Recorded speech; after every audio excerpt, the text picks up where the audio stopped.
Mateus 7, 21, 23. Nem todo o que me diz Senhor, Senhor, entrará no reino dos céus, mas aquele que faz a vontade de meu Pai que está nos céus.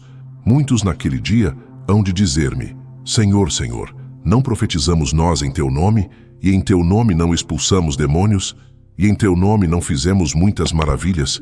E então lhes direi claramente, nunca vos conheci. Apartai-vos de mim, vós que praticais a iniquidade. Meus irmãos e irmãs, este é um dos trechos mais sérios de toda a Bíblia. Ele não fala de pessoas abertamente más que zombam de Deus. Não se refere aos ateus que negam a existência do Criador, nem aos perversos que vivem nas trevas sem vergonha. Não. Aqui, o próprio Cristo se refere a homens e mulheres que o chamavam de Senhor, que frequentavam as igrejas, que talvez cantassem louvores e que até faziam coisas religiosas. Mesmo assim, no último dia, ouvirão dos lábios do Salvador a frase mais terrível: nunca vos conheci. É possível estar perto da luz e ainda andar na escuridão. É possível ter a Bíblia nas mãos e nunca ter recebido sua verdade no coração. É possível estar na igreja visível e ainda assim ficar fora do reino invisível de Deus. Ah, que perigo tremendo! Não há engano mais fatal do que este. Pensar que está salvo por estar perto das coisas de Deus, mas não ter a vida de Deus na alma. A religião, apenas por fora, pode ser como uma bela pintura numa parede rachada. Quem não presta atenção se encanta com as cores, mas não vê que a parede está prestes a cair. Assim são muitos, se enfeitam com práticas, palavras, aparências, mas por dentro o coração continua sem ser transformado, cheio de amor pelo mundo e de orgulho escondido. Se você precisa de um livro para aprofundar ainda mais seu conhecimento dos heróis da fé, o e-book Puritanos é perfeito para isso. Linguagem clara e prática, conteúdo sólido para estudos bíblicos pessoais ou em grupo, ideal para quem deseja crescer espiritualmente e se aproximar mais de Deus. Não perca a chance de mergulhar na sabedoria dos grandes heróis da fé. Adquira agora o seu e-book por um preço simbólico e fortaleça ainda mais sua vida espiritual. Cristo, com santa clareza, separa o verdadeiro do falso. Nem todo aquele que diz Senhor, Senhor, entrará no céu. Nem toda oração é oração de fé. Nem toda palavra piedosa vem de um verdadeiro arrependimento. O que Deus pede não é apenas o som dos lábios, mas a entrega do coração. A diferença entre a religiosidade e a salvação está numa palavra: obediência. O texto diz, mas aquele que faz a vontade de meu Pai. Não basta falar, é preciso viver. Não basta conhecer a verdade, é preciso andar nela. E aqui, antes de seguirmos, devo perguntar-vos, será que não há alguns entre nós que confiam em suas próprias obras religiosas? Vens à igreja, cantas, oras, ouves sermões, mas és tu realmente transformado pelo Espírito Santo? Tens uma nova vida? Amas a Cristo mais do que ao mundo? Não quero assustar-vos sem motivo, mas despertar vossas consciências. É melhor tremer agora e ser salvo, do que ficar tranquilo e ser condenado. É melhor que a palavra de Deus toque tua alma hoje, do que o fogo eterno te consuma para sempre. Hoje, vamos abrir esta passagem em 3 grandes lições. Primeiro, veremos o perigo de uma fé que é apenas de nome. Em seguida, vamos pensar na realidade do julgamento final contra os falsos crentes. Por fim, examinaremos o caminho estreito que leva à vida eterna. Que o Espírito Santo vos ajude a examinar-vos à luz desta palavra. E que no final possamos todos correr, não para as obras mortas da religião, mas para os braços do Cristo vivo, que é a única porta da salvação. 1. O perigo de uma fé apenas de nome. Nem todo o que me diz Senhor, Senhor, entrará no reino dos céus.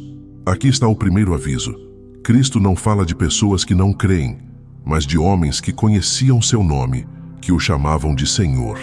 A fé de nome é aquela que vive apenas nos lábios, mas não tem raiz no coração. É uma folha sem fruto, uma casca sem semente, uma lâmpada sem óleo. A Bíblia está cheia de exemplos de pessoas que pareciam piedosas, mas foram rejeitadas. Os israelitas que saíram do Egito viram milagres e ouviram a voz de Deus no Monte Sinai, e mesmo assim morreram no deserto por não crerem. Judas andou com Cristo, ouviu seus ensinamentos, participou da ceia, mas era ladrão e traidor. O apóstolo Paulo alerta em 2 Timóteo 3,5 sobre aqueles que têm aparência de piedade, mas negam o poder dela. Não basta estar perto das coisas sagradas, é preciso nascer de novo. Ao longo da história da igreja, quantos não foram batizados quando crianças, cresceram em meio aos rituais, aprenderam os ensinamentos, mas nunca conheceram a Cristo de verdade? Quantos reinos tiveram muita religião oficial, com templos em cada praça, mas o povo se perdeu na idolatria e na hipocrisia? A terra já se encheu de túmulos de homens que eram membros da igreja visível, mas não cidadãos do reino dos céus. Até mesmo os verdadeiros servos de Deus confessaram o perigo de se enganar. Davi clamava: sonda-me, ó Deus, e conhece o meu coração.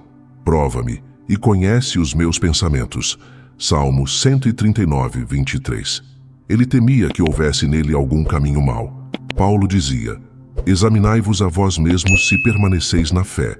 2 Coríntios 13, 5. Se os santos tremeram diante da possibilidade do engano, quanto mais nós deveríamos vigiar. E tu que me ouves, não sentes dentro de ti o peso desta pergunta? Não tens vivido como quem depende mais do costume religioso do que da graça de Cristo? Não tens confiado mais em ser membro de uma igreja do que em ser uma nova criatura? A consciência, quando desperta, testifica: sem uma mudança interior, não há esperança de vida eterna. Imaginemos um navio muito bonito, pintado com cores vivas, com bandeiras balançando ao vento.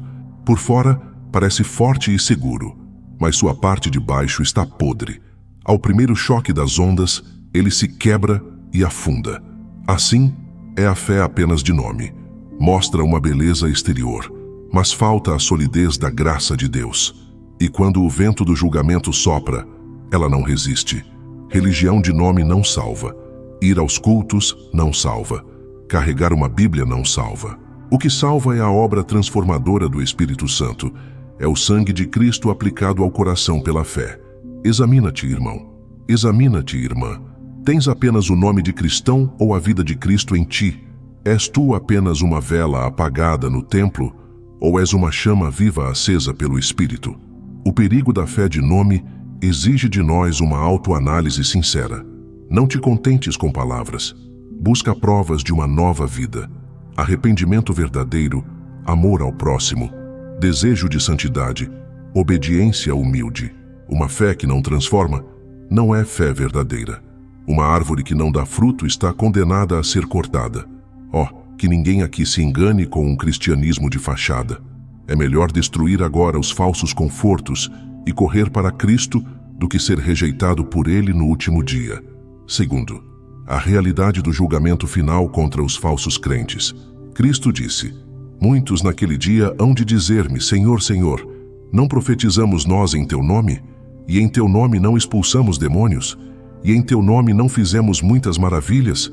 E então lhes direi claramente: nunca vos conheci. Apartai-vos de mim, vós que praticais a iniquidade. Aqui está a cena mais séria da história humana: o tribunal eterno. Não haverá apelo, não haverá desculpa, não haverá testemunha de defesa. O próprio Cristo será o juiz, e sua palavra final será definitiva. E que terrível surpresa será para muitos que pensavam estar seguros em sua religião. O profeta Amós já havia avisado Israel: ai de vós que desejais o dia do Senhor. Para que quereis vós esse dia do Senhor? Ele é trevas e não luz. Amós 5,18. Paulo também declarou que todos devemos comparecer perante o tribunal de Cristo. 2 Coríntios 5,10. O julgamento não é apenas para o mundo pagão, mas começa pela casa de Deus. Ao longo dos séculos, muitos confiaram em cargos e títulos religiosos. Bispos, monges, pregadores e até reis que se mostravam muito devotos foram pegos de surpresa pela morte e descobriram tarde demais que nunca haviam nascido de novo. A história não mente. A religião sem uma nova vida apenas prepara o coração para o dia da ira. Mesmo os mais fiéis homens de Deus tremeram ao pensar no julgamento. Lutero dizia: há 2 dias em meu calendário, hoje e aquele dia. Paulo, mesmo sendo apóstolo, lembrava constantemente que seria revelado diante de Cristo. Se os santos andaram com temor e respeito, quanto mais deveria temer o hipócrita. E tu que me ouves, Já te perguntaste: o que será de mim naquele dia? Tens certeza de que o juiz te reconhecerá como seu? Ou talvez teu coração tema ouvir aquelas palavras fatais: nunca vos conheci? A consciência é testemunha dentro de ti. Não a ignores. Pensa num navio que chega ao porto depois de uma longa viagem. De longe, ele levanta bandeiras de vitória. Seus marinheiros cantam, todos celebram como se a chegada estivesse garantida. Mas, de repente, descobrem que o canal de entrada é raso e seu casco bate nas pedras. Afundam à vista do porto, tão perto da terra firme e ainda assim perdidos. Assim será com muitos no julgamento. Tão próximos do céu, tão cheios de aparência de triunfo, mas afundando diante dos portões eternos. Não te enganes, o julgamento é real. Não haverá onde se esconder para o pecado não confessado. Não haverá crédito para obras sem vida. O fogo mostrará o que cada um é. Esta verdade deve nos dar um santo temor e uma busca urgente por Cristo. O falso crente teme apenas ser descoberto pelos homens. O verdadeiro teme ser reprovado por Deus. Examina tua vida pensando na eternidade. Tens paz verdadeira com Cristo ou apenas uma máscara diante da igreja? Ó, que ninguém aqui chegue ao último dia confiando em títulos, ministérios, profecias, milagres, dons ou qualquer obra. Não são essas coisas que garantem a salvação. Só Cristo, conhecido e recebido no coração, pode livrar no julgamento. Fora dele, tudo é palha. O caminho estreito que leva à vida eterna. Nosso Senhor declarou: entrai pela porta estreita, porque larga é a porta, e espaçoso o caminho que conduz à perdição, e muitos são os que entram por ela. E porque estreita é a porta, e apertado o caminho que conduz à vida, e poucos há que a encontrem. Mateus 7, 13 e 14. Aqui está a alternativa gloriosa à fé, apenas de nome, e ao julgamento inevitável. O caminho estreito. Não é o caminho da maioria, não é o caminho do conforto, não é o caminho das aparências. É um caminho estreito, difícil para a carne, mas glorioso para a alma.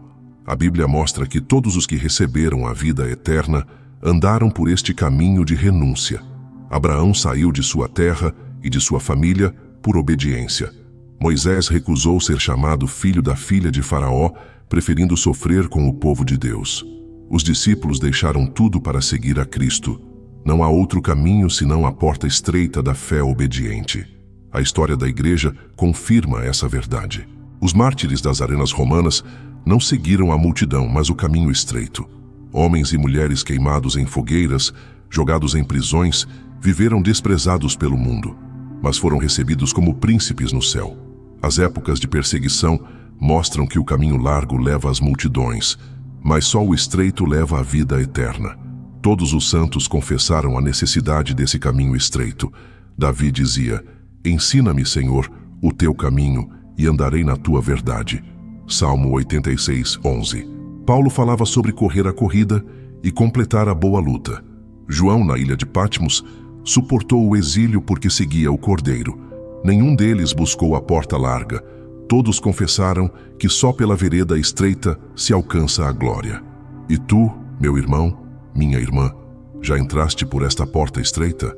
Não pergunto se frequentas a igreja, mas se abandonaste o pecado para seguir a Cristo. Não pergunto se conheces hinos, mas se amas a santidade. Não pergunto se teu nome está na lista de membros, mas se está escrito no livro da vida. A consciência responde: e tu sabes se estás ou não nesse caminho. Imagina um viajante diante de uma cidade murada.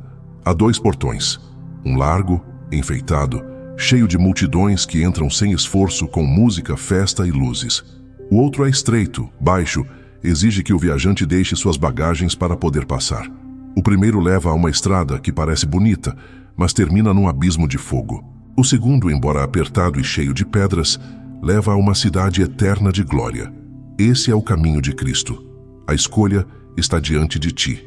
Entrar pelo caminho estreito significa deixar o pecado, tomar a cruz e seguir a Cristo. Significa amar mais a vontade de Deus do que a tua própria. Significa viver pela fé, mesmo que isso custe a rejeição do mundo.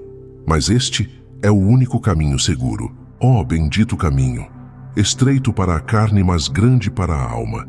estreito nos sofrimentos, mas infinito em glória, estreito na entrada, mas eterno em sua recompensa. Quem está neste caminho pode andar com lágrimas, mas terminará com cânticos de vitória diante do trono. E tu por qual porta entrarás? Pela larga com as multidões que se perdem? Ou pela estreita com os poucos que encontram a vida? Meus irmãos, vimos nesta passagem 3 grandes verdades: o perigo de uma fé apenas de nome, a certeza terrível do julgamento final contra os falsos crentes e o caminho estreito que leva à vida eterna. Estas verdades não são apenas teorias, são como flechas lançadas pelo próprio Cristo para tocar a consciência de cada um de nós. Estar na igreja não é estar em Cristo. Falar de Deus não é conhecer a Deus. Fazer obras religiosas não é obedecer à vontade do Pai. Há um grande abismo entre religiosidade e uma nova vida. Um homem pode estar tão perto da porta do céu e, ainda assim, ouvir no último dia: nunca vos conheci. Mas eis a boa notícia do Evangelho. A porta estreita ainda está aberta. O caminho ainda está diante de ti. Cristo mesmo disse: eu sou a porta. Se alguém entrar por mim, salvar-se-á. João 10:9. A salvação não está em tuas obras, nem em tua devoção, nem em tuas lágrimas. Está em Cristo, o Filho de Deus, que morreu na cruz, no lugar de pecadores, e ressuscitou ao 3º dia. Imagina a serpente de bronze levantada no deserto. Os israelitas eram picados por serpentes venenosas. Não podiam se curar, não tinham remédio, não havia sacerdote que pudesse salvá-los. Mas Deus mandou levantar a serpente de bronze, e todo aquele que olhasse para ela viveria. Assim é o Evangelho. Somos todos envenenados pelo pecado. Nenhuma religião pode nos curar. Mas Cristo foi levantado na cruz, e quem olhar para ele com fé viverá. E tu, já olhaste para Cristo? Já o recebeste como Senhor e Salvador? Tens apenas o nome de cristão ou a vida de Cristo em ti? Não fujas desta pergunta. Hoje pode ser o último chamado à tua alma. Se hoje o Espírito Santo está tocando tua consciência, não endureças o coração. Não digas: amanhã pensarei nisto. O amanhã pode nunca chegar. A salvação é hoje. O perdão é hoje. O convite é hoje. Cristo abre os braços agora e diz: vinde a mim todos os que estáis cansados e oprimidos, e eu vos aliviarei. Portanto, levanta-te em espírito e corre para Cristo. Confessa teus pecados, entrega-te a Ele. Não te contentes em estar na igreja, busca estar em Cristo. Não te contentes em cantar hinos, busca ser lavado pelo sangue do Cordeiro. Não te contentes em ser visto pelos homens, busca ser conhecido pelo Senhor. Oremos, ó Senhor Todo-Poderoso, diante da Tua palavra, reconhecemos o perigo de um coração enganado. Não queremos ouvir de Ti naquele dia a sentença terrível: nunca vos conheci. Por isso suplicamos: abre os olhos dos que estão cegos, desperta os que estão adormecidos, quebra os que estão endurecidos. Senhor Jesus, aplica o Teu sangue aos que agora se arrependem. Dá-lhes vida nova. Escreve seus nomes no livro da vida. Espírito Santo, guia-nos pelo caminho estreito até o fim. Que todos nós juntos possamos entrar pela porta da cidade eterna e contemplar a glória do Cordeiro para sempre. Amém.